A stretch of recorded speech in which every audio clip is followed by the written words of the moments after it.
الحمدللہ رب العالمین والصلاة والسلام علی سید المرسلین اما بعد فاعوذ باللہ من الشیطان الرجیم بسم اللہ الرحمن الرحیم پڑھئے الصلاة والسلام علیک یا رسول اللہ وعلی آلک واصحابک یا حبیب اللہ الصلاة والسلام علیک یا نبی اللہ وعلی آلک واصحابک یا نور اللہ۔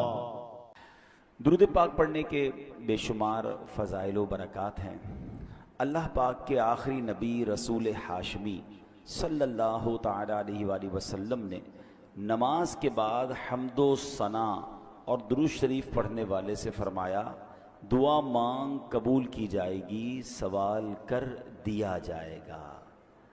تو پتہ یہ چلا کہ جب بھی نماز سے فارغ ہوں تو اللہ پاک کی حمد و ثنا کر کے، جیسے ہم کہتے ہیں نا الحمدللہ رب العالمین والصلاة والسلام علی خاتم النبیین، یہ کوئی بھی خطبے کے الفاظ جس میں اللہ کی حمد بھی ہو، اللہ کی ثنا بھی ہو، اور اس کے بعد درود پاک پڑھ لیں، یعنی یہ اگر آپ نے نماز کے بعد کام کر لیا اور اب دعا مانگیں تو کیسی قبول ہوتی ہے کہ نبی پاک نے کیا فرمایا کہ دعا مانگ قبول کی جائے گی، سوال کر دیا جائے گا۔ تو یہ خاص پھر قبولیت کا وقت ہو جاتا ہے۔ اور ویسے بھی جمعہ کا دن ہے، آج مبارک دن ہے، اور ہم کوشش کرتے ہیں کہ ہر جمعے کو یہ حدیث پاک ایک بار پھر سن لیا کریں کہ اللہ کے نبی علیہ الصلوۃ والسلام نے فرمایا، جس کا مضمون ہے کہ جو کوئی شخص جمعہ کے دن مجھ پر 200 بار درود پاک پڑھے اس کے 200 برس کے گناہ معاف کر دیے جاتے ہیں۔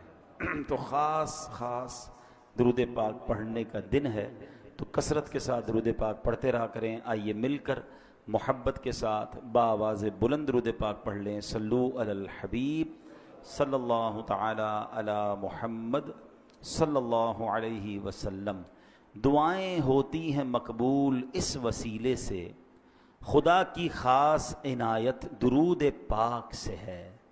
ازل کے دن سے میرے مصطفیٰ کے چرچے ہیں، تمام دہر پہ رحمت درود پاک سے ہے۔ اللہ درود پاک سے سچی محبت عطا فرمائے۔ جمعہ کا جو بیان ہوتا ہے اس میں الحمدللہ ہم قرآن کی باتیں، قرآن کریم فرقان حمید کی کچھ آیتیں، پھر اس کے بعد اس کا ترجمہ اور اس سے ملنے والے میسج کو سمجھنے کی کوشش کرتے ہیں۔ آج قرآن پاک کی جو آیت ہے، میں اگر یہ کہوں تو غلط نہ ہوگا کہ قرآن کی اگر مشہور ترین آیتوں میں سے ایک آیت ہے، ویری امپورٹنٹ اور بہت کمال کی آیت ہے۔ پارہ نمبر 2 ہے، سورہ بقرہ ہے، اور آیت نمبر ہے 154۔ اللہ کریم قرآن مجید میں ارشاد فرماتا ہے، وَلَا تَقُولُوا لِمَن يُقْتَلُ فِي سَبِيلِ اللَّهِ أَمْوَاتٌ بَلْ أَحْيَاءٌ وَلَٰكِن لَّا تَشْعُرُونَ۔ بڑی کمال کی آیت۔ اس کا ترجمہ کیا ہے؟ آسان ترجمہ قرآن کنز العرفان۔ اور جو اللہ کی راہ میں مارے جائیں انہیں مردہ نہ کہو، بلکہ وہ زندہ ہیں لیکن تمہیں اس کا شعور نہیں۔ انشاءاللہ اس آیت کے بارے میں جانیں گے، کچھ ذکر کرتے ہیں کربلا والوں کا، اور پھر اسی آیت کے تحت اس میں کچھ بات بھی کریں گے۔ روایت میں ہے کہ جنگ صفین کا موقع تھا، مولا کائنات مولا علی شیر خدا کرم اللہ تعالی وجہ الکریم میدان کربلا سے گزرے۔ یاد رہے یہ کربلا سے بہت پہلے کا واقعہ ہے۔ امام حسین کی جب شہادت ہوئی تو مولا علی تو پہلے ہی شہید ہو چکے تھے، تو یہ بہت پہلے کا واقعہ۔ اسی مقام سے ایگزیکٹلی اس میدان سے جب حضرت علی گزرے تو آپ نے وہاں نماز فجر ادا کی اور اس کی مٹی کو اٹھا کر سونگھا، اور پھر درد بھرے لہجے میں کہا، یہ وہ جگہ ہے جہاں ایک جماعت شہید کی جائے گی، وہ سب کے سب بغیر حساب کے جنت میں داخل ہوں گے۔ سبحان اللہ، کیا شان ہے شہدائے کربلا کی۔ اس روایت سے مولا علی شیر خدا کرم اللہ تعالی وجہ الکریم کو اللہ کی عطا سے جو علم غیب عطا کیا گیا تھا وہ بھی معلوم ہو رہا ہے، اور یہ واقعہ تو ابھی سالوں بعد ہونا ہے، لیکن مولا علی نے پہلے بتا دیا۔ چاہیں تو اشاروں سے اپنے کایا ہی پلٹ دیں دنیا کی، یہ شان ہے خدمت گاروں کی، تو سرکار کا عالم کیا ہوگا۔ اچھا، یہاں یہ بھی پتہ چلا کہ اس میدان پہ کربلا والے امام حسین اور ان کے خاندان والے آئیں گے، شہید ہوں گے، اور سب کے سب بلا حساب جنت میں جائیں گے۔ یہ بھی ان کا مقام پتہ چل رہا ہے۔ اب آتے ہیں آیت کریمہ کی طرف۔ اب کربلا میں شریک ہونے والے خوش نصیب حسینیوں کے بڑے بڑے فضائل ہیں. ان میں بعض تو صحابہ تھے، اور ہمارا سچا پکا عقیدہ ہے کہ ہر صحابی جنتی ہے. پھر اس لشکر حسین میں صحابہ بھی تھے، تابعین بھی تھے، یعنی وہ خوش نصیب تھے کہ جنہوں نے صحابہ کرام علیہم رضوان کی صحبت پائی. یہ بھی بڑے اونچے رتبے والے تھے. پھر ان کا امام عالی مقام امام حسین کے ساتھ کربلا میں شریک ہونا، آپ پر اپنی جانیں قربان کرنا، یہ ایک اور عظیم فضیلت بنتی ہے. اللہ اکبر. اور پھر انہیں ایک اور بڑا مرتبہ کیا ملا کہ اللہ کریم نے انہیں شہادت عطا فرمائی. شہادت بہت بلند مرتبہ ہے، جیسا کہ ہم نے بھی قرآن پاک کی آیت میں سنا، وَلَا تَقُولُوا لِمَن يُقْتَلُ فِي سَبِيلِ اللَّهِ أَمْوَاتٌ بل احیاء ولکن لا تشعرون. اور جو اللہ کی راہ میں مارے جائیں انہیں مردہ نہ کہو، بلکہ وہ زندہ ہیں لیکن تمہیں اس کا شعور نہیں. اب ذرا غور کیجئے، شہیدوں کی شان کیسی نرالی ہے.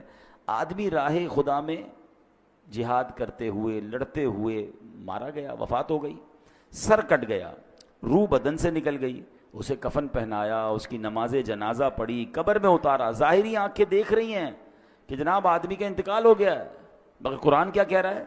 فرمایا خبردار یہ شہید ہیں، یعنی ہرگز مردہ نہ کہو بلکہ یہ زندہ ہیں، تمہیں شعور نہیں ہے. ہے نا عجیب بات؟ بھائی آنکھیں کہ دیکھ رہی ہیں کہ انتقال ہو گیا ہے، کفن پہنایا، جنازہ ہوا، قبر میں اتار دیا. بلکہ ایک اور قرآن کی آیت میں کیا ارشاد ہوتا ہے، وَلَا تَحْسَبَنَّ الَّذِينَ قُتِلُوا فِي سَبِيلِ اللَّهِ أَمْوَاتًا. قرآن کہتا ہے جو اللہ کی راہ میں شہید کیے گئے ہرگز انہیں مردہ خیال نہ کرنا. اللہ اکبر. یعنی کہنا تو دور کی بات ہے، اپنے دل میں بھی شہید کو مردہ بھی سوچنا بھی نہیں ہے. دو آیتیں یاد رکھیے کہ ایک جگہ کہا کہ انہیں مردہ نہ کہو، یہ زندہ ہیں، تمہیں شعور نہیں ہے. دوسری جگہ فرمایا ان کے بارے میں مرنے یعنی موت کا، یعنی یہ مردہ ہو گئے، اس بات کا خیال بھی دل میں نہیں لانا ہے. اللہ اکبر. کیوں؟ کیونکہ یہ دنیا سے چلا گیا ہے، اللہ پاک کے ہاں اب بھی زندہ ہے، اسے رزق دیا جاتا ہے. اب ذرا آگے چلتے ہیں. ڈاکٹر اقبال نے ایک سمجھ لے کہ بہت پیاری تشریح زندگی کی ہے. وہ لکھتے ہیں برتر از اندیشہ سود و ضیاء ہے زندگی، ہے کبھی جاں کبھی تسلیم جاں ہے زندگی. مطلب کیا ہے کہ یعنی زندگی نفع و نقصان سے بڑھ کر کوئی چیز ہے. سانسیں لیتے رہنا بھی زندگی ہے، اور اللہ پاک کے نام پر سر قربان کر دینا بھی زندگی ہے. موت کو سمجھے ہیں غافل اختتام زندگی، موت کو سمجھے ہیں غافل اختتام زندگی، ہے یہ شام زندگی صبح دوام زندگی. یعنی یہ غافل لوگ سمجھیں کہ بھئی موت ہو گئی تو زندگی ختم ہو جائے گی. نہیں، بلکہ موت زندگی کا اختتام نہیں ہے. ہاں، موت ایک موڑ ہے جہاں سے بندہ فانی زندگی سے نکل کر دائمی اور حقیقی زندگی کا آغاز کرتا ہے. اور یہی ہمارا عقیدہ ہے. ہم اس دنیا میں ایک فانی زندگی گزارنے آئے ہیں. اصل تو جو دائمی ہماری زندگی ہے، ہمیشہ رہنے والی زندگی ہے، جو لمبا عرصہ رہنا ہے، وہ تو آخرت کا ہے. یہاں تھوڑا ٹائم آئے ہیں. پرابلم پتہ کیا ہے کہ ہم اس تھوڑے ٹائم کی فکر زیادہ کر رہے ہیں، اور جو بڑا ٹائم ہے اس کی فکر چھوڑ دی ہے. مثال کے طور پہ آپ دیکھیں نا کہ کچھ لوگوں سے پوچھا جائے کہ یار میں نے ایک جگہ، اب مثال کے طور پہ آپ جاتے ہیں کہیں ٹریول پہ جاتے ہیں 1 مہینے کے لیے، 15 دن کے لیے، تو آپ 15 دن 1 مہینے کے لیے جا کر وہاں گھر تو نہیں خریدتے نا. آپ کرائے کا گھر لے لیں گے، آپ ہوٹل میں رہ لیں گے، ٹھیک ہے نا. 1-2 بیگ ساتھ لے جائیں گے، پورا گھر اٹھا کے تو نہیں لے جائیں گے. کیوں؟ آپ کہیں گے واپس تو یہیں آنا ہے نا. اصل تو میرا گھر یہ ہے، میں تو ٹریولر کی حیثیت سے، بندہ کرائے کے گھر میں زیادہ خرچ نہیں کرتا. کہتا ہے یار گھر کرائے کا ہے، اتنا سارا اس کے اوپر لگا دوں گا، میرا تھوڑی ہے، میرے تو چھوڑ کے چلے جانا ہے، کچھ عرصے کے لیے آیا ہوں. کراچی میں بھی کچھ لوگ ایسے ہوتے ہیں جو دیگر شہروں سے جاب کرنے آتے ہیں، کاروبار کرنے آتے ہیں، مگر اصل ان کا دھیان کیا ہوتا ہے کہ میری فیملی گاؤں میں ہے یا فلاں علاقے میں ہے، میں نے وہاں جانا ہے، میں نے گھر بھی بنانا ہے تو وہاں بنانا ہے، کیونکہ میرا مستقل ٹھکانہ یہ نہیں ہے. دنیا میں یہ ساری لاجک سمجھ آتی ہیں، مگر یہ کیوں نہیں سمجھ آتا کہ ایکچولی یہ پوری دنیا ہی میرا ٹھکانہ نہیں ہے. میں یہاں مسافر کی حیثیت سے ہوں. کوئی 50 سال کے لیے آیا ہے، کوئی 60 سال کے لیے آیا ہے، کوئی 70 سال کے بعد چلا جائے گا. ماں باپ کی دعا لگ گئی تو 80-100 سال اس کے بعد تو چلا ہی جائے گا نا. وہاں 25-50-100 سال کی کہانی نہیں ہے. ذرا سمجھیے، حضرت آدم سے لے کر آج تک لوگ قبروں میں جا رہے ہیں. کہاں ہیں وہ؟ بتائیے نا، کہاں ہیں؟ قبروں میں ہے نا.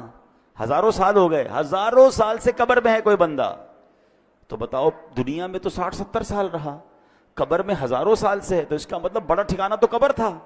گھر کی فکر زیادہ ہونی چاہیے تھی، قبر کی زیادہ ہونی چاہیے تھی. میں اور آپ مریں گے، وی ڈونٹ نو کہ کب تک قیامت آئے گی. بھائی پتہ نہیں 500 سال، 1000 سال، 2000 سال میں نے قبر میں رہنا ہے. اور قبر ایک باکس کا نام نہیں ہے. یہ غیر مسلموں کا عقیدہ ضرور ہوتا ہوگا کہ جناب بندہ قبر میں جائے اور اس کے بعد اس کا فنش سب ختم. نہیں، ہمارا ایمان ہے کہ قبر میں حساب سوال بھی ہوں گے، قبر میں جناب عذاب اور جزا ہوگی. نبی پاک علیہ الصلوۃ والسلام نے واضح طور پر فرمایا، میرا ایمان، میں نے کلمہ پڑھا اپنے نبی علیہ السلام کا، ان کا فرمان میرے لیے آخری دلیل. میرے آقا فرماتے ہیں جس کا مضمون ہے قبر 2 طرح کی ہوتی ہے. قبرستان جاتے ہیں نا، قبرستان میں اوپر سے قبریں ایک جیسی دکھتی ہیں. ہاں، وہ ایک جملہ ہے نا، محاورہ، قبر کا حال مردہ جانتا. بالکل ٹھیک ہے. آپ مثال کے طور پہ ڈیفینس میں چلے جائیں یا کسی ایسی سوسائٹی میں جائیں کہ جس سوسائٹی میں سوسائٹی والوں نے ایک جیسے بنگلے بنائے ہوں، تو آپ کیا کہیں گے؟ یار بنگلے دیکھ کے تو پتہ ہی نہیں چلتا اندر امیر کون ہے غریب کون ہے. پاکستان میں تو خیر اب ہر اسٹائل کا گھر دیکھ کر اندازہ ہو جاتا ہے. اگر آپ یو کے جائیں یا بیرون ملک میں کئی ایسے ملک ہیں جہاں سب گھر ایک جیسے ہوتے ہیں، اندر رہنے والے کا پتہ ہی نہیں چلتا کہ اس میں سے امیر کون ہے غریب کون ہے، کیونکہ سب کے گھر ایک جیسے ہیں. بالکل اسی طرح قبرستان ہوتا ہے، سب کی قبریں اوپر سے ایک جیسی دکھتی ہیں، مگر ہمیں نہیں پتا کہ کس کی قبر میں عذاب ہو رہا ہے، کس کی قبر جنت کا باغ بنی ہوئی ہے. میرے نبی علیہ الصلوۃ والسلام نے فرمایا نا کہ قبر 2 طرح کی ہوتی ہے. دیر از نو تھرڈ آپشن. ہاں، ایک اور بات سمجھیے، کراچی کی بات کر لیتے ہیں. کراچی میں رہنے کے کتنے سارے آپشنز ہیں، کتنی ساری کیٹیگریز بنتی ہیں. اگر غور کریں، کچھ لوگ ہیں جو روڈ پہ سوتے ہیں، غریب ہیں بیچارے، گھر نہیں ہیں. ایسے بھی آپ کو لوگ کراچی میں ملیں گے. کچھ لوگ ہیں جو بیچارے جھونپڑیوں میں رہتے ہیں، ان سے اوپر ہیں مگر بہت غریب ہیں، بیچارے جھونپڑیاں بنا کے رہتے ہیں. اور اوپر جائیں تو کچھ لوگ ہوں گے جو غریب علاقوں میں رہتے ہیں، جس کو ہم لوور کلاس کہتے ہیں. ٹھیک ہے. پھر اس کے بعد اس سے تھوڑا سا بہتر علاقہ آ جائے گا تو اس کو لوور مڈل کلاس کہتے ہیں. ٹھیک ہے. پھر اس کے بعد مڈل کلاس کے علاقے آتے ہیں. اوپر چلیں تو اپر مڈل کلاس ہے. پھر اس کے بعد اپر کلاس ہے، اور آگے جائیں تو کہتے ہیں ایلیٹ کلاس ہے. یہ کتنے کیٹیگری بن گئی ہیں. کراچی میں میرے حساب سے 15 لاکھ کے گھر میں بھی کوئی رہتا ہے اور 150 کروڑ کے گھر میں بھی کوئی رہتا ہوگا. کتنا فرق ہے نا. تو کیٹیگریز ہیں، مگر قبر میں 2 ہی کیٹیگریز ہیں، یہ سمجھنا ہے. نبی پاک نے فرمایا 2 کے علاوہ تیسری نہیں ہے. 2 قبر 2 طرح کی ہوتی ہے. اب میں نے اور آپ نے چوز کرنا ہے اسی زندگی میں لائف اچھی گزار کر کے ان 2 میں سے کون سی کیٹیگری میں جانا ہے. آقا فرماتے ہیں یا تو جنت کے باغوں میں سے ایک باغ ہوتی ہے، یا تو دوزخ کے گھڑوں میں سے ایک گھڑا. اب پلیز اس بات کو ریئلائز کیجئے، میں ادھر ہمیشہ نہیں رہوں گا. میرا پہلا ٹھکانہ قبر ہے، وہ تو اچھی بنے، 2 میں سے ایک ہی بنے گی نا، یا تو جنت کا باغ یا جہنم کا گھڑا. فیصلہ کیسے ہوگا؟ فیصلہ اس لائف سے ہوگا کہ جو دنیا میں 50 60 70 سال گزار کر لائے، وہ ایسی گزاری کہ اللہ راضی، اس کے حبیب راضی، تو پھر تو جنت کے مزے ہیں قبر میں، پھر تو ٹینشن ہی نہیں ہے. حدیث پاک کے ایک الفاظ ہیں بڑے پیارے ہیں کہ جب اللہ کا نیک بندہ قبر میں جاتا ہے نا، جیسے رب راضی ہو، تو پتہ ہے اس کو فرشتے آ کے کیا کہتے ہیں؟ نم کا نومۃ العروس، سو جا کہ جیسے دلہن سوتی ہے، سکون سے. ہاں، جنت کی کھڑکی کھل جائے اور وہ مزے میں. لیکن اللہ جس سے ناراض ہوا، نبی پاک علیہ السلام کی احادیث میں مضمون ملتا ہے. میرے آقا نے نا دونوں ہاتھ ملا کر بتایا کہ بے نمازی کو قبر ایسے دبائے گی کہ اس کی پسلیاں ٹوٹ پھوٹ کر ایک دوسرے میں پیوست ہو جائیں گی. آج کل عید کے دنوں میں یا کبھی دوست کوئی ملے ذرا جاندار قسم کا، زور سے دبا دے تو چیخ نکل جاتی ہے. تو جب قبر دبائے گی نا تو نبی پاک نے یہ فرمایا. اب یہ تو صرف بے نمازی کی سزا ہے، سود خور ہے، ظلم کرنے والا ہے، قتل کرنے والا ہے، زیادتی کرنے والے ہیں، اللہ کو ناراض کرنے والے کام چھوڑ دیں. ہم یار ہمیشہ نہیں رہیں گے، اس بات کو سمجھ جائیں. میں پھر یہ شعر سناتا ہوں، کیا کمال کی بات ہے، اللہ کرے سمجھ آ جائے. موت کو سمجھے ہے غافل اختتام زندگی، ہے یہ شام زندگی صبح دوام زندگی. اصل زندگی تو اس زندگی کے بعد شروع ہونی ہے. میں اور آپ یہاں پر آئے پھر کیوں ہیں بھائی؟ ہم ایک ٹیسٹ دینے آئے ہیں. Please try to understand. آپ سب نے ٹیسٹ دیے ہوں گے. آپ میں سے کوئی اسکول کا ٹیسٹ دیا ہوگا، کسی نے مدرسے کا دیا ہوگا، کسی نے کالج کا دیا ہوگا. ٹیسٹ روم میں ہمارا فوکس کیا ہوتا ہے؟ پیپر ٹھیک ہو جائے ہیں. کوئی اور کام نہیں کرتے, ادھر جا کے کوئی سوتا نہیں ہے تکیہ لے کے کہ بھائی چلو 3 گھنٹے کا پیپر ہے 2 گھنٹے سو جاؤں اور اس کے بعد آدھا گھنٹہ کھیل کود کر لوں, آخری آدھا گھنٹہ دیکھ لوں گا, اتنی دیر میں 2 گھنٹہ بچ جائے گا, چلو بھائی پیپر واپس کرو. ایگزیکٹلی زندگی ایسی ہی ہے. اور میں نہیں کہہ رہا میں کو قرآن کی آیت سناؤں گا, اور تقریباً وہ آیت سناؤں گا جو آپ سب نے کئی بار سنی ہوگی. وہ کون سی آیت ہے؟ اللہ قرآن میں فرماتا ہے الذی خلق الموت والحیات لیبلوکم ایکم احسن عملا. کچھ سنی لگ رہی ہے نا, یہ سورہ ملک میں آیت ہے. اللہ کیا فرماتا ہے؟ ہم نے موت اور زندگی کو اس لیے پیدا کیا کہ دیکھیں تم میں سے کون اچھے عمل کر کے آتا ہے. یعنی اٹ مینس مجھے اور آپ کو بھیجا گیا ہے, اور اب واپس جب جائیں گے نا تو پھر چیک کیا جائے گا کہ کون اچھے عمل کر کے لایا. دیٹ از دا ریزن, اس لیے آیا ہوں میں یہاں پر. نہیں مگر یہاں تو قبر کی فکر ہی ختم. موت کی تو بات ہی کوئی نہیں کرتا نا. مرنے کی بات نہ کرو بھائی, کوئی اور بات کرو. پلاننگ بتاؤ اگلے 5 سال بعد کیا کرنا ہے, 10 سال بعد کیا کرنا ہے, اگلا فیوچر کیا ہوگا, دنیا میں کیا دیکھنا ہے. اچھا میرے اللہ نے دنیا بھی بڑی اچھی بنائی ہے. ہمیں دنیا میں انجوائے کرنے سے منع نہیں کیا, ہمیں کھانے پینے گھومنے پھرنے فیملی کو ٹائم دینے سے منع نہیں کیا, مگر اس میں کنڈیشن ایک ہی رکھی گئی ہے, یہ سب کام کرنے ہیں حرام کام سے بچ کر. بچوں کو کھلائیں اس کا ثواب ہے, فیملی پہ خرچ کریں اس کا ثواب ہے, بچوں کو خوش کریں اس کا ثواب ہے, اپنے دوستوں کو کھانا کھلائیں اس کا بھی ثواب رکھا گیا. مگر نیت کیا ہے؟ تفاخر کی, غرور کی, پراؤڈ کی, لوگوں پر روب جمانے کی نہیں. نیت اللہ کی رضا. پھر اس کے بعد حرام کام اس میں ایڈ کر دیتے ہیں ہم. بچوں کو کھلاتے کھلاتے بچوں کو حرام جگہ پہ لے جاتے ہیں, بچوں کو خوش کرتے کرتے ان کو سنیما لے جاتے ہیں. خوش کریں نا, کس نے بنا کیا ہے, لیکن حرام چیزوں سے بچیں. تو ایسی بہت ساری ڈیٹیل ہے, لیکن میں نے بس چلے, میرا موضوع چونکہ آج شہید ہے, لیکن بات چلی تو میں اس طرف لے گیا کہ مجھے اور آپ کو بھی جس طرح دنیا میں اپنے گھر کی فکر ہے, جس طرح دنیا میں رہنے کے کل کیا ہوگا, سال بعد کیا ہوگا, 5 سال بعد کیا ہوگا, سوچتے رہتے ہیں. تو یار یہ تو سوچو قبر میں کیا ہوگا, وہاں سوالات کے جوابات دے سکوں گا کہ نہیں, میری قبر جنت کا باغ بنے گی کہ نہیں. اچھا قبر پہ ہی معاملہ ختم تھوڑی ہے, قبر کے بعد تو پھر محشر کا دن ہے, اور پھر آگے جنت اور دوزخ کا فیصلہ ہے. لیکن بڑی خوبصورت بات علماء فرماتے ہیں, قبر پہلی منزل ہے. جو ادھر کامیاب ہو گیا نا وہ آگے بھی کامیاب, یعنی پہلا ٹیسٹ پاس ہو گیا ہے تو آگے بھی خیر ہے. ادھر ہی پھنس گیا. حضرت عثمان غنی رضی اللہ تعالیٰ عنہ کتنی عظیم ہستی ہیں, آپ عشرہ مبشرہ میں سے ہیں, ذوالنورین ہیں, قطعی جنتی ہیں, نبی پاک سے کئی بار جنت کی بشارت سنی ہے. مگر جب قبرستان جاتے تھے نا تو زارو کتار روتے تھے, داڑھی آنسوؤں سے تر ہو جاتی تھی. تو کسی نے کہا آپ کے سامنے محشر کا ذکر ہوتا ہے, آپ نہیں روتے, جہنم کا ذکر ہوتا ہے اتنا نہیں روتے, لیکن آپ جب قبرستان جاتے ہیں تو بہت روتے ہیں. تو کمال کی بات فرمائی, فرماتے قبر ہی پہلی منزل ہے, جو ادھر کامیاب ہو گیا وہ آگے بھی کامیاب ہو گیا. تو please try to prepare beautiful grave for you. اپنی بہترین قبر بنانے کی کوشش کرنی ہے. وہ پیسوں سے نہیں ہوگی کہ میں کہوں بھائی میرے مرنے کے بعد ماربل والی قبر بنا دینا. آپ ماربل نہیں, سونے کی قبر بنا لیں. اگر اللہ ناراض ہے تو اندر عذاب ہو رہا ہوگا.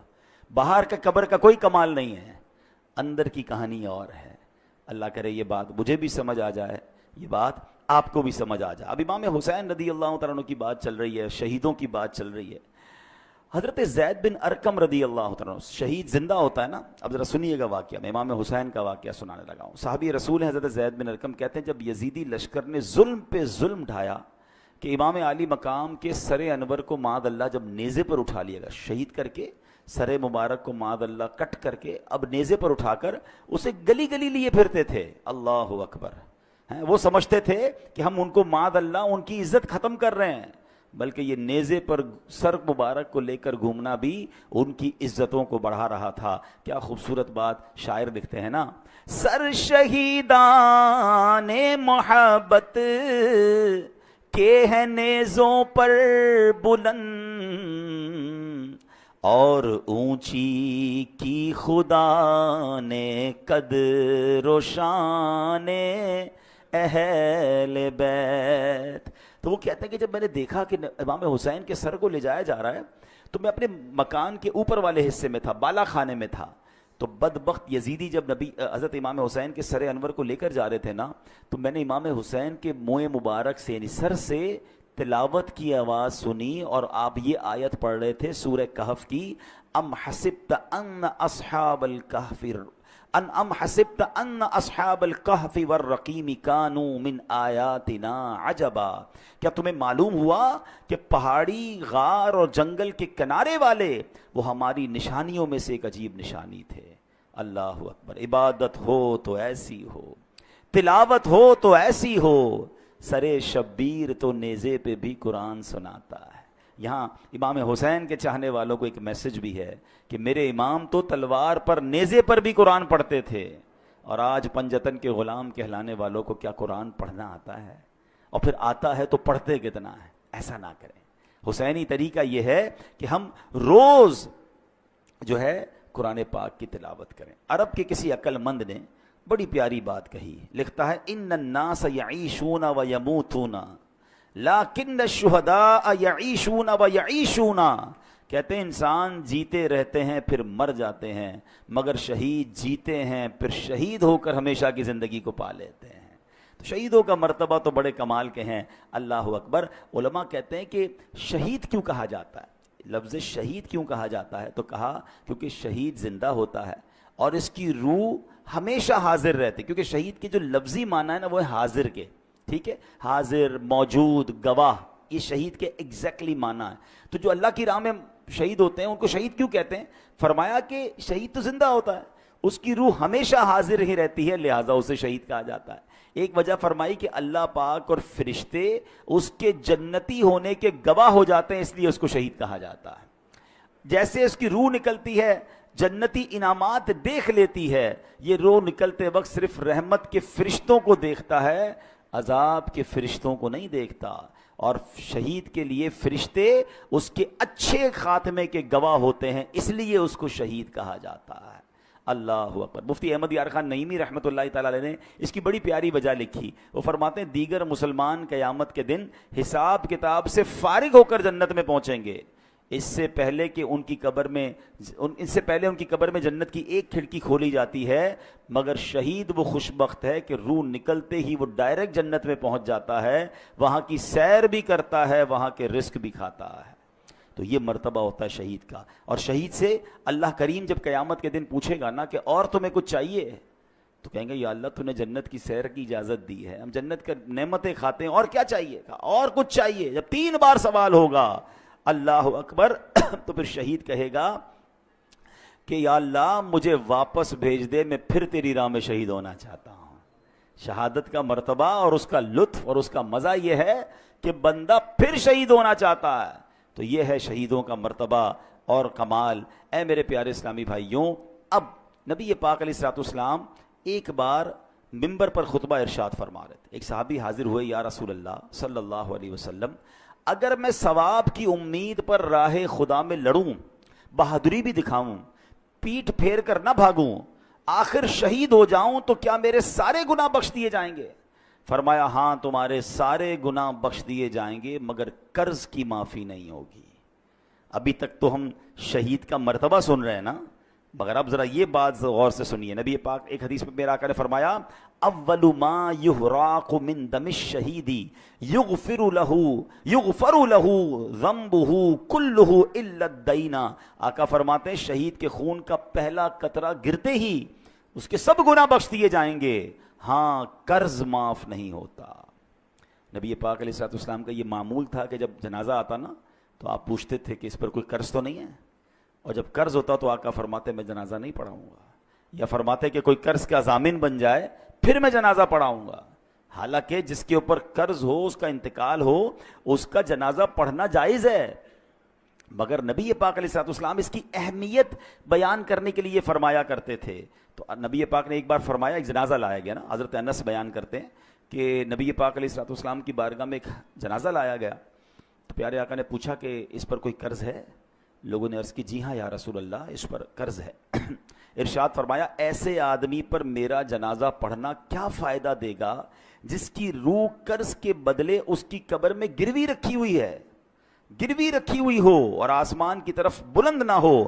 اگر تم میں سے کوئی اس کے قرض کا ضامن بنتا ہے تو میں اس کی نماز جنازہ پڑھا لیتا ہوں، کیونکہ میرا اس کی نماز جنازہ پڑھنا اسے نفع دے گا۔ یعنی قبر میں روح گروی رکھ دی جاتی ہے، آسمان کی طرف بلند نہیں ہوتی ہے اگر کوئی مقروض ہو کر مرتا ہے۔ اے میرے پیارے اسلامی بھائیوں، آج کتنا یہ چیز وبا عام ہو گئی ہے، لوگ لاکھوں روپے دبا لیتے ہیں۔ کاروباری لوگ مجھے سن رہے ہیں، بعد میں یہ بیان سنا جائے گا، کبھی بھی قرض نہ لیں، قرض کی کوشش کریں کہ آپ پر قرض ہی نہ آئے، لیکن اگر قرض لیں تو پھر اسے وقت پر ادا کریں۔ ہاں آج کل تو معاملہ ہی الگ ہے نا، قرض لیتے وقت بندہ اور ہوتا ہے اور لینے کے بعد انداز ہی بدل جاتا ہے۔ بندہ کہتا ہے یہ وہی آدمی تھا جس کو پیسے دیے، بڑی منتیں کر کے بڑی ریکویسٹ کر کے پیسے لیے تھے، اب پیسے لینے کے بعد نہ فون اٹھا رہا ہے نہ جواب دے رہا ہے، بیچارہ جس کے پیسے وہ دھکے کھا رہا ہے۔ یہ نہ کیا کریں۔ روایتوں میں آتا ہے اگر کسی نے کسی کی رقم دینی ہے اور پیسے ہوتے ہوئے نہیں دے رہا ہے، ایک تو نا کہ ختم ہو گیا، اس کی الگ ایک پوری تفصیل ہے، لیکن اگر اس کے پاس ایسا کچھ ہے کہ اپنا سامان بیچ کر اپنی تمام چیزیں بیچ کر قرض ادا کر سکتا ہے تو اس کو کرنا پڑے گا، ورنہ ہر لمحے گناہ گار ہو رہا ہے، اس کے گناہوں کا میٹر شروع ہو رہا ہے۔ تو کبھی بھی ایسا نہ کریں، قرض لیں تو اچھی نیتوں سے لیں، وقت سے پہلے لوٹائیں، پھنس گئے ہیں تو جواب تو دیں، رپلائی تو دیں، اس کے پاس جا کر معذرت کریں اس سے کہ بھائی میں پریشان ہوں، مجھے تھوڑا اور وقت دے دو، لیکن اب تو معاملہ ہی الگ ہے، بندہ ہی غائب ہو جاتا ہے۔ آج غائب ہو جاؤ گے پھر کیا ہوگا قبر میں؟ پتہ ہے قیامت کے دن ان پیسوں کے بدلے نیکیاں دینی پڑیں گی۔ وہاں پیسے نہیں ہوں گے کہ بھائی یا اللہ میں نے اس کے 2 لاکھ لیے تھے، محشر کے دن میں 2 لاکھ دے رہا ہوں، نہیں، وہاں چیک بک نہیں ہوگی۔ وہاں کیا ہوگا؟ روایتوں میں آتا ہے کہ جو اعلیٰ حضرت امام اہل سنت لکھتے ہیں کہ جو کسی کے 3 پیسے جان بوجھ کر دبا لے، 3 پیسوں کی ویلیو کیا ہے؟ آج کل تو لوگ پتہ نہیں کتنا زمینوں پہ قبضہ کر رہے ہیں، پیسے دبا رہے ہیں۔ فرمایا اسے قیامت کے دن 700 مقبول با جماعت نمازیں دینی پڑ جائیں گی۔ ایک طرف 3 پیسے ہوں گے، اس کے بدلے دینا کیا پڑے گا؟ 700، وہ بھی مقبول با جماعت نمازیں۔ جس نے کروڑوں کھائے ہیں، جس نے زمینوں پہ قبضہ کیا ہے، جو لوگوں کا پیسہ نہیں لوٹا رہا ہے، وہ کیا جواب دے گا قیامت؟ نبی پاک نے جنازہ پڑھانے سے منع فرما دیا۔ اے میرے پیارے اسلام بھائی، نبی پاک نے ارشاد فرمایا جن گناہوں سے اللہ پاک نے منع کیا ہے ان میں سے رب کریم کے نزدیک سب سے بڑا جرم یہ ہے کہ انسان قرض لے کر مرے جس کی ادائیگی کے لیے مال نہ چھوڑے۔ تو یہ نہ کیا کریں۔ ہاں اب ایک اور پرابلم، پیسے لیے کاروبار میں تو چلتا رہتا ہے، بھائی کسی کا کریڈٹ ہے، کسی کا ڈیٹ ہے، میں نے کسی کو پیسے دینے ہیں، کسی سے لینے ہیں، لیکن اس کو اچھی طریقے سے لکھت پڑھت کریں، وقت پر پیسے دیا کریں، اور اگر آپ کو لگتا ہے کہ ابھی جس کو دینے وہ نہیں مل رہا یا آگے پیچھے ہو گیا تو اس کو وصیت کر کے جائیں، اپنے بچوں کو بتا کر جائیں۔ کسی کا انتقال ہوتا ہے، اگلے لوگ پریشان ہو جاتے ہیں کہ یار اس نے کسی کو گھر میں بتایا نہیں میرے پیسے ہیں۔ یعنی کتنی عجیب بات ہے کہ میں نے کسی کو رقم دینی ہے یا اس کی کوئی امانت میرے پاس ہے، میرے سوا کسی کو پتہ ہی نہیں ہے۔ یہ بہت بڑی بے وقوفی اور جہالت ہے جو عذاب قبر میں گرفتار کر سکتی ہے۔ بھائی اگر آپ کو کسی نے امانت دی ہے، کوئی رقم دی ہے، تو آپ لکھیں اس کو، اپنے بچوں کو بتائیں، اس کو بھی بتا دیں کہ بھائی مجھے کچھ ہو گیا تو یہ میرا بیٹا ہے، یہ میری فیملی ہے، تمہیں یہاں سے مل جائیں گے، تاکہ اس کو بھی تسلی ہو۔ آج کل تو اچھا یہ بھی ہمارے لوگ بھی بڑے بھولے بھالے ہیں، کروڑوں روپے کا کاروبار کریں گے، گھر میں کسی کو نہیں جانتے، صرف اسی کو جانتے ہیں، نہ اس کے بیٹے کا پتہ نہ گھر کا پتہ، بعض اوقات تو گھر کدھر ہے یہ بھی نہیں پتا۔ تو اگر جینے کی تمنا ہے تو کچھ پہچان پیدا کر ہیں، تبھی تو شریعت کہتی ہے کہ لکھت پڑھت کر لیں، کوئی کانٹریکٹ کر لیں، 2 گواہ ہونے چاہیے، کل کچھ ہو گیا تو آپ کے پاس کوئی چیز تو ہو۔ یہاں ہماری بھی غلطی ہوتی ہے، لیکن بالخصوص ان لوگوں کو سوچنا چاہیے کہ جن پر لوگوں کا آتا ہے اور انہوں نے دینے کا انتظام پراپر نہیں کیا، کیونکہ ہم تو چلے جائیں گے۔ ابھی میں نے بہت تفصیل سے بتایا کہ قبر کتنی بڑی ہماری منزل ہے۔ قبر میں اگر ہم عذاب سے بچنا چاہتے ہیں تو اپنے اوپر قرض چھوڑ کر نہ جائیں، اور اگر قرض چھوڑ کر جائیں تو اس کی وصیت ہو، اس کا انتظام ہو، اس کی سب سے پہلے دیکھیں نا، میت کے انتقال کے بعد شریعت کا حکم کیا ہے کہ اس کا مال ورثاء میں بعد میں تقسیم ہوگا، پہلے اس کا قرض ادا کیا جائے گا۔ لیکن میں نے اگر قرض بتایا ہی نہیں کسی کو، گھر والوں کو، اور بعد میں گھر والوں کی تربیت بھی نہیں کی، بھائی ابو مر گئے، بھائی اب ابو سے بات کریں، ہم نے نہیں دینا، بیٹے بھی ایسے کہہ دیتے ہیں۔ ان بیٹوں کو بھی چاہیے، ان اولاد کو بھی چاہیے کہ اپنے باپ پر، مرحوم پر بوجھ نہ رکھیں قرض کا۔ کہ آپ نے حدیث پاک سن لی ہے کہ نبی پاک نے جنازہ پڑھانے سے انکار فرمایا، اس سے بڑی تنبیہ کیا ہو سکتی ہے؟ اللہ کرے کہ یہ بات ہمیں سمجھ آ جائے۔ ہم شہیدوں کے حوالے سے بات کر رہے تھے، اب یہاں پر ہم دیکھیں نا، آج کے دور میں تو جہاد کرنا، دشمن فوج سے لڑنا اسلامی ریاست میں پہلے فوج کا کام ہے۔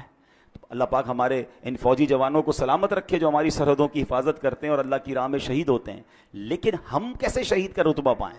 ہم تو سویلین ہیں، سبحان اللہ، ہمارا اسلام کتنا کمپلیٹ ہے. اب سنیے نبی پاک علیہ الصلوۃ والسلام نے کیا خوبصورت فرمایا، من سأل اللہ الشہادۃ مخلصا اعطاہ اللہ اجر شہید وان مات علی فراشہ. میرے آقا فرماتے ہیں مسند امام احمد کی حدیث کہ جو سچے دل سے شہادت کی دعا کرے وہ اگرچہ بستر پر ہی مر جائے اللہ پاک اسے شہیدوں والا ثواب عطا فرمائے گا. ہم دعا تو کر سکتے ہیں نا کہ اللہ مجھے شہادت والی موت عطا فرما. اچھا حضرت عمر فاروق رضی اللہ تعالیٰ عنہ کمال دیکھیں، آپ کی دعا کیا تھی، اللہم ارزقنا شہادتا فی سبیلک واجعل موتی فی بلد رسولک. اے اللہ مجھے شہادت والی تیری راہ میں موت بھی دے اور تیرے حبیب علیہ الصلوۃ والسلام کے شہر مدینے میں موت دے. اچھا اس زمانے میں صحابہ کرام حیران ہوتے تھے کہ حضرت عمر کیسی دعا کر رہے ہیں، مدینہ کیپٹل ہے، اس پر تو حملہ نہیں ہونا، ادھر تو فوج بھی ہے، چیزیں ہیں، یہاں کیسے شہادت ملے گی ان کو. یہ دعا کرتے رہتے تھے. اللہ نے کیسی دعا قبول کی کہ عین مدینہ پاک میں مسجد نبوی کے اندر مصلی رسول پر امام حضرت عمر فاروق نماز فجر پڑھا رہے ہیں. آپ جگہ تو دیکھیں، مسجد نبوی، نبی پاک کا مصلی اور فجر کی نماز کی امامت کر رہے ہیں، اور اس نماز کے اوپر آپ پر، نماز کے دوران آپ پر حملہ ہوتا ہے اور اللہ کریم آپ کو شہادت کا مرتبہ عطا فرماتا ہے. تمنا تھی نا، ہم تو یہ تمنا بھی نہیں کر رہے ہوتے. تو شہید، اگر شہادت کا رتبہ، ہم دعا کریں اللہ سے، اللہ پاک کریم ہے، ہمیں موقع مل سکتا ہے. اسی طرح بہت خوبصورت ایک حدیث ہے، حضرت عبداللہ ابن عمر سے روایت ہے کہ رسول ذیشان مکی مدنی سلطان صلی اللہ علیہ وسلم نے فرمایا جو چاشت کی نماز پڑھے، ہر مہینے 3 روزے رکھا کرے، سفر ہو یا حضر، یعنی سفر میں ہو یا گھر پہ ہو، کسی حال میں بھی نماز وطر نہ چھوڑے، اس کے لیے شہید والا ثواب لکھ دیا جاتا ہے. تو یہ 3 کام غور کر سن لیں کہ چاشت کی نماز. اچھا اشراق اور چاشت بہت پیاری نمازیں ہیں، بڑے اس کے فضائل ہیں، اور یہ ہم کب پڑھ سکتے ہیں؟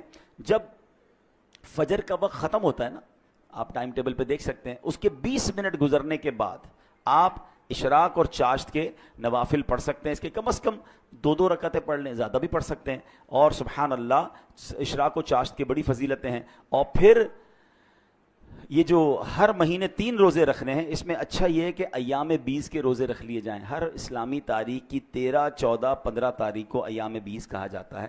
ان دنوں میں اگر آپ روزے رکھ لیں گے انشاءاللہ تو سبحان اللہ یہ سنت کی ادائیگی کی نیت سے پیر کا روزہ بھی رکھ سکتے ہیں. تو یہ 3 روزے اگر اللہ کرے ہماری عادت بن جائے تو شہادت کا مرتبہ مل رہا ہے، تو اور کیا چاہیے. حضرت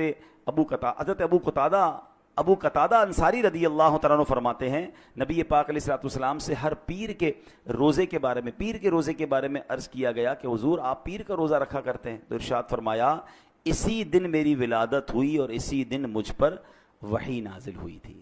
تو بہرحال اللہ کریم ہمیں ان نیکیوں پر عمل کرنے کی توفیق عطا فرمائے. اور آج جو ہم نے شہادت کے بارے میں سنا، اس کے بارے میں بھی، پھر قبر کے بارے میں ہم نے سنا کہ قبر کی تیاری کیسے کرنی ہے، پھر ہم نے قرض کے بارے میں سنا کہ قرض کے معاملات پر کتنا خیال رکھنا ہے. زندگی کا ایک اصول بنا لیں کہ میرے اوپر، میری ذات پر کسی کا کچھ رہ نہ جائے، جو بھی ہے ڈھونڈ کر تلاش کر کے اس کو پہنچائیں. دیر ہو گئی ہے تو معافی دنیا میں مانگ لیں، کیونکہ آخرت میں ہم حساب نہیں کر سکیں گے. اور ہم نے ایک اور چیز دیکھی ہے کہ جس کسی نے کسی کے پیسے کھائے ہیں، مال دبایا ہے، دنیا میں بھی اسے برباد ہوتے دیکھا ہے. اور جس کا کھایا گیا ہے نا، ہم نے حیرت انگیز طور پر ایسا دیکھا ہے کہ اللہ نے اس سے زیادہ اسے عطا فرما دیا ہے. تو مظلوم کی مدد غیب سے ہوتی ہے، ظالم برباد ہوتا ہے. اللہ ہمیں یہ سوچ نصیب فرمائے. اور یہاں پر ایک آخری بات کر کے اپنی گفتگو ختم کرتا ہوں کہ ہم نے قرآن کی آیت سے اپنے بیان کو شروع کیا تھا کہ اللہ کی راہ میں شہید ہونے والے کو مردہ نہ کہو، تمہیں شعور نہیں ہے وہ اللہ کی بارگاہ میں زندہ ہیں. تو اب ذرا ٹیکنیکلی اور لاجیکلی سمجھ لیں کہ اگر کسی نبی کا امتی شہید ہو جائے، ٹھیک ہے، وہ شہید ہو جائے تو وہ اللہ کی بارگاہ میں زندہ ہے، تو پھر نبی کی جو زندگی ہے اس کا عالم کیا ہوگا. وہ تو اس امت کے بھی آقا ہیں. تو سبحان اللہ احادیث میں بھی یہ مضمون ملتا ہے کہ اللہ نے زمین پر حرام قرار دیا ہے کہ وہ انبیاء کے جسموں کو کھائے. انبیاء حیات ہوتے ہیں اور وہاں انہیں رزق دیا جاتا ہے. یہ کمال ہے اللہ کی عطاؤں سے. تو بہرحال آج قرآن و حدیث کے ذریعے ہم نے یہ شہید کے فضائل سنے ہیں. اللہ کریم ہمیں بھی ایمان اور عافیت کے ساتھ اے کاش مدینہ منورہ میں شہادت کی موت نصیب فرمائے. آئیے حضرت عمر فاروق اعظم رضی اللہ تعالیٰ عنہ کی اسی دعا پر اپنے بیان کو اختتام سلام کرتے ہیں. آپ چاہیں تو مل کر آمین کہہ دیجئے گا. اللہم ارزقنا شہادتن فی سبیلک واجعل موتنا فی بلد حبیبک